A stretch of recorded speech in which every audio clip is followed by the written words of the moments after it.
Hello one and all, this is WellArmedWithTacos, and welcome back to Let's Play Neverwinter Nights. When we last left off, we were trying to fight Destler, and it wasn't going that well, because, as has been most boss fights in this game so far, it's pretty annoying to try to deal with. Let's take a shot at this skeleton mage while it's in view.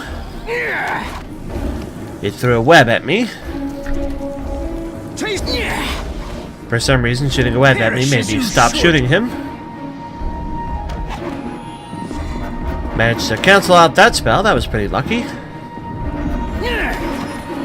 And that one too! And I managed to kill him.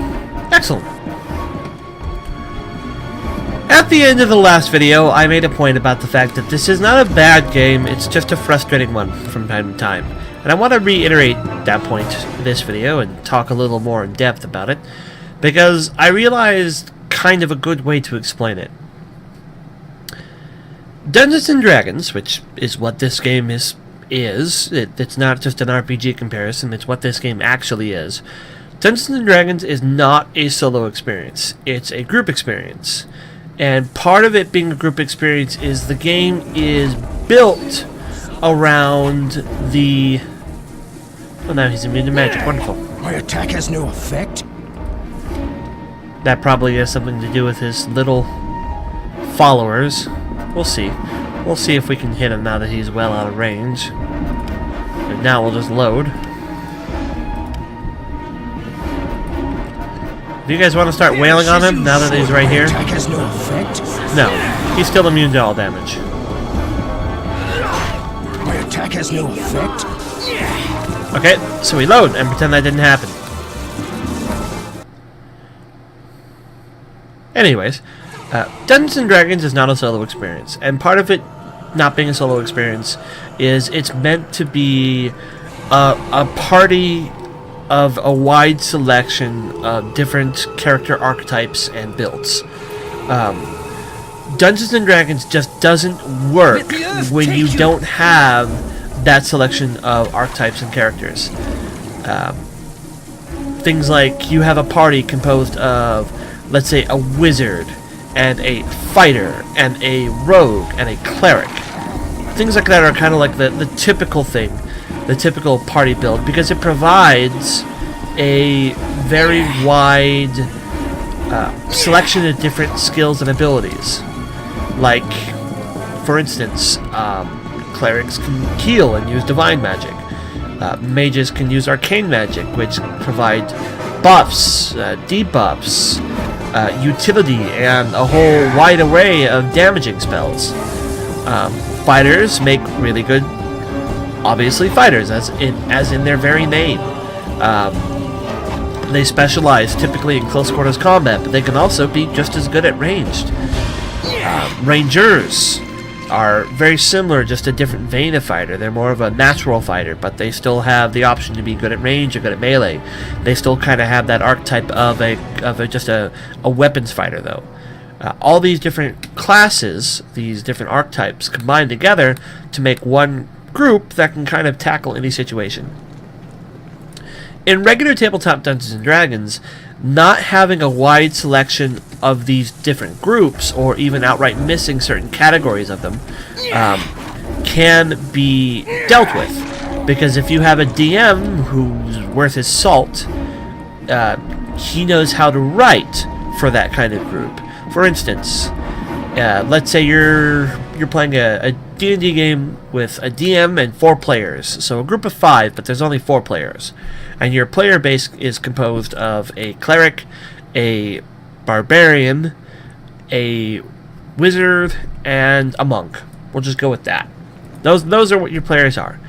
A good DM would very, very, very carefully write in any kind of traps into that experience. In fact, he would almost not want to include any, because none of those archetypal roles can properly deal with traps. They're just something they're not prepared to do. So as such, the DM would not want to include them, because then the party couldn't handle them. That just makes sense. If the party didn't include a cleric or a druid, or in most editions a paladin who got very little spells and got them very slowly, but if it didn't have like a druid or a cleric, Most DMs would be encouraged to throw a vast quantity of different healing spells at the, or not healing spell. Well, no, healing spells works because you can say scrolls.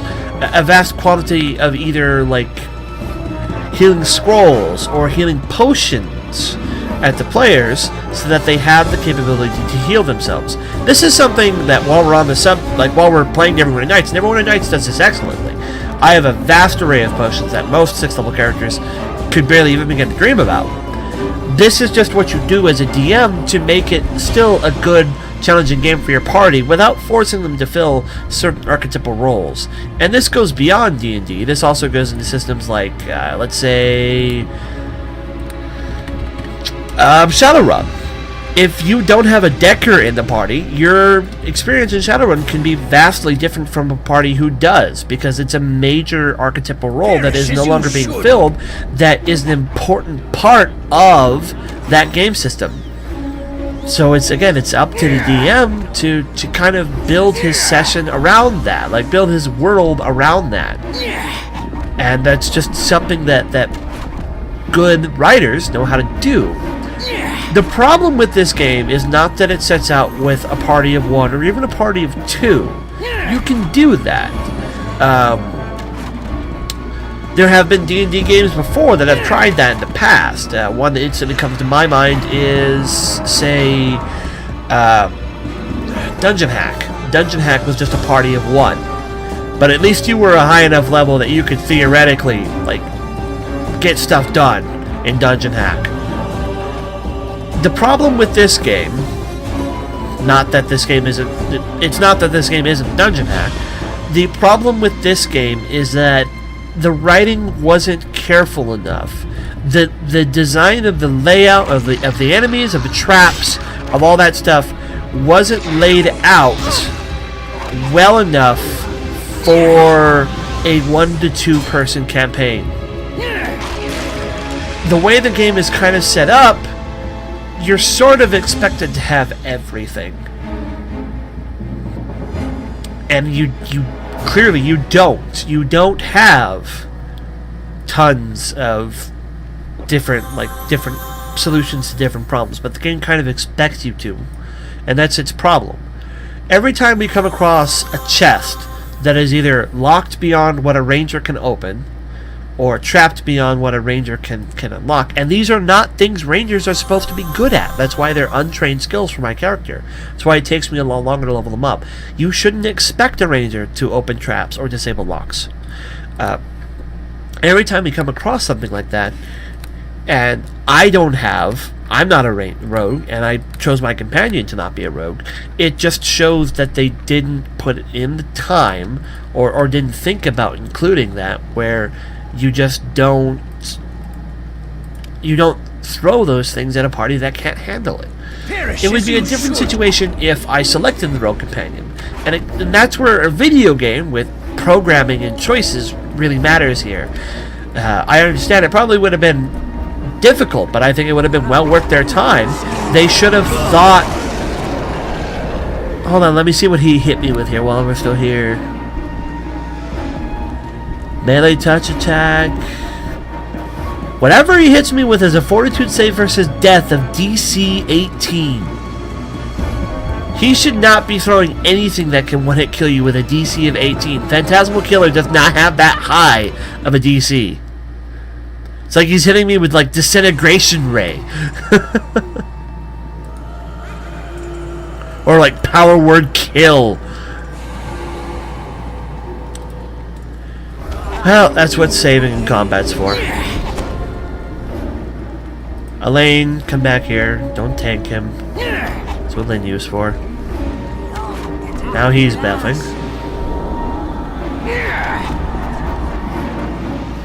He's probably going to hit me with that spell again. Maybe, maybe not.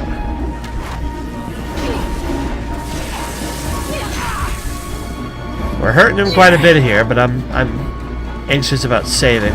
He's going to come in and try to melee touch me. That didn't work, so now I am going to save.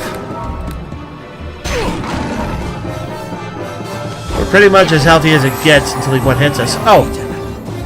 There is no point in continuing this fight.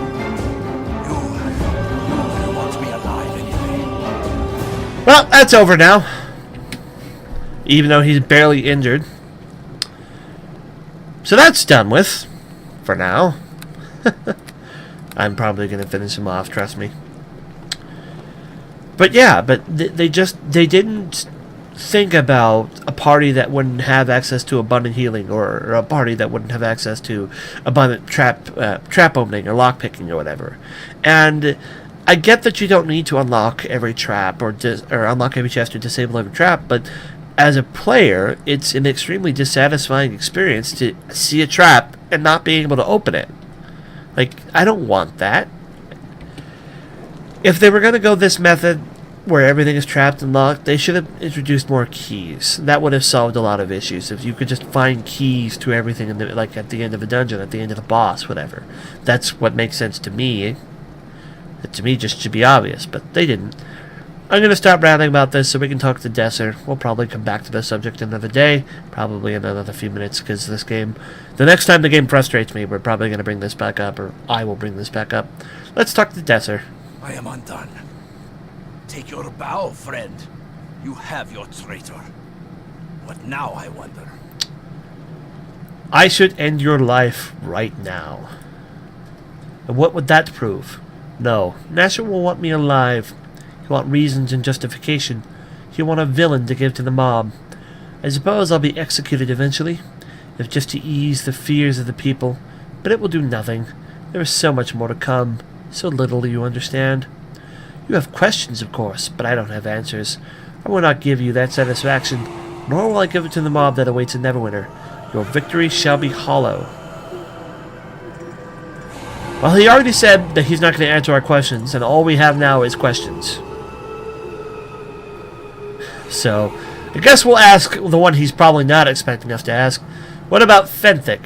Your trickery may damn him too. Good! Let the plague-suffering citizens call out for blood. Let them demand the harshest penalties. What do I care? Fenthic was the perfect tool, so willing to trust in the faith of another. Now he looks like a conspirator, at the very least, dangerously negligent. Sorry. Tell me, Jericho, what does it do to people when they turn on the best among them? We shall see traitors everywhere now.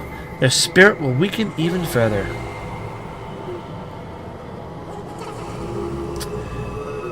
I'm going to take a look around this place before I take you back. Ever the mercenary, by all means, loot what you must. I am quite incapacitated. Come talk to me when you want to leave. I'm sure Nasher is waiting. I'm actually curious. I'm not going to ask him other questions. I want him to die. As you should. That attack has no want me effect. alive, fool. Speak to me, so we may settle out business, and then you can deliver me to the old man like a good little servant. Nope. He is now plot invulnerable. I don't care what Nasher wants. It's what my character wants that matters, damn it. Oh well, I can look past that fact. It's not too terrible. I mean, there has to be some plot railroading after all. Alright. I guess we'll do our level up now. About time, I say. I could start... Oh! I'm sorry, I forgot to bring this one up. I know somebody's gonna say this. Why don't I multi-class? Because multi-classing is terrible. The concept of it is terrible. The execution is okay, but the concept of it is terrible. And if the game is going to force you, or ask you, to multitask, to be able to play the game, or sorry, not multitask, multi-class to play the game, it's a bad game. I played through Baldur's Gate without multi-classing any of my characters. Not even Amowin, who always multi-classes into a mage at the start of the second game, whether you told her to or not. I made it through there without multi-classing. I'll make it through this one without multi-classing.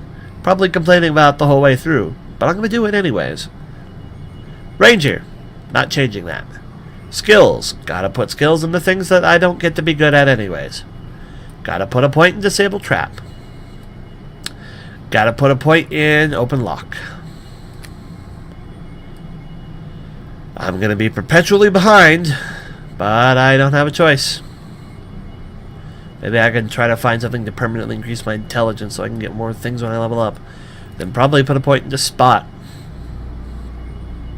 It's a shame I'm falling behind on all this other stuff, but oh well. I don't get to play with anything else. I get to play with that. Because I'm stuck with these people. Apparently, I could just change my companion now if I wanted to. I don't. I gain 9 hit points, disable trap, open lock, spot, and no feats.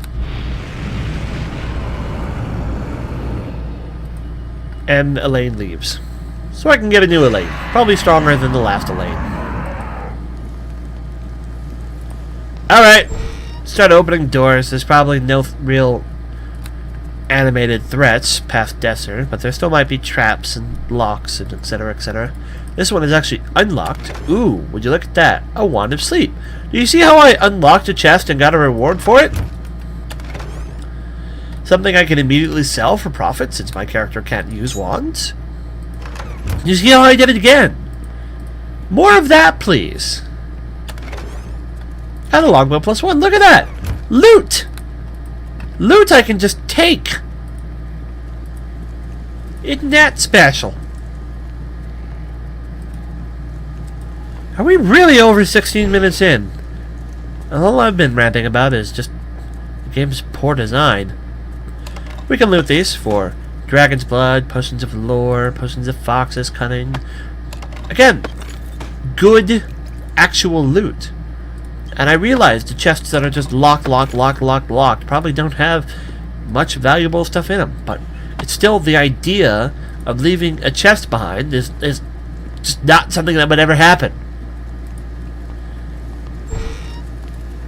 I guarantee you can take any group of actual D&D players, and as a DM, you can throw a chest at them, and you can try to convince them as hard as you want that that chest cannot be opened by them at this time or whatever, and like the whole campaign will stop dead in its tracks until they find a way to open it without doing anything else, because that's just how we're hardwired.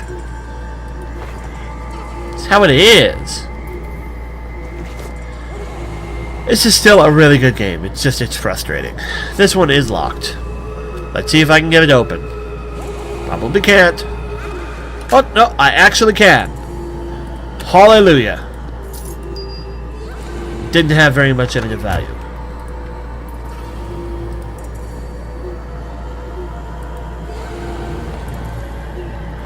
Captain Invulnerable is still right there. And I haven't gotten any new keys to unlock that stuff. Let's see. Oh, you know, something else I just realized. I was talking about how rogues can open things, and if you pick other party members, you're in trouble. Actually, take it back. Arcane casters can cast knock, so you can technically, once you're an arcane caster of a set enough level, you can technically get around that by using knock. But I mean, that's kind of a pretty exceptional thing to be using. Let's put our generic stuff in here. Those don't stack. Still not sure what those are used for. Probably just alchemical stuff. Do the dragon blood stack? No, they don't. I'll put it in there anyways. That's a gem I'm gonna want to immediately sell. Those are my potions. I don't need to put any of my heavy stuff away in bags yet, because my inventory is fine. Potion of Clarities. What does Potion of Clarity do? Oh, it casts Clarity.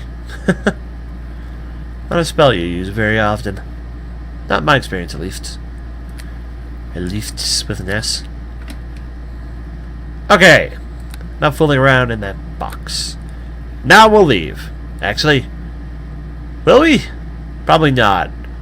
We're actually probably just going to end the video early, because I'm sure once we leave, we're going to get hit with a wall of dialogue.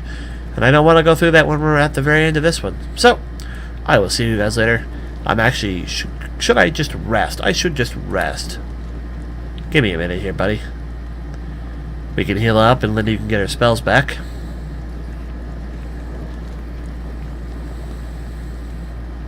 Sad you can't kill him. Would be nice to see what happens. But he's plot important. I will see you all later. This is WellArmedWithTacos signing off, and when we come back, it's still a good game. It's just, it has its problems. I'll see you all there. Take care and bye-bye.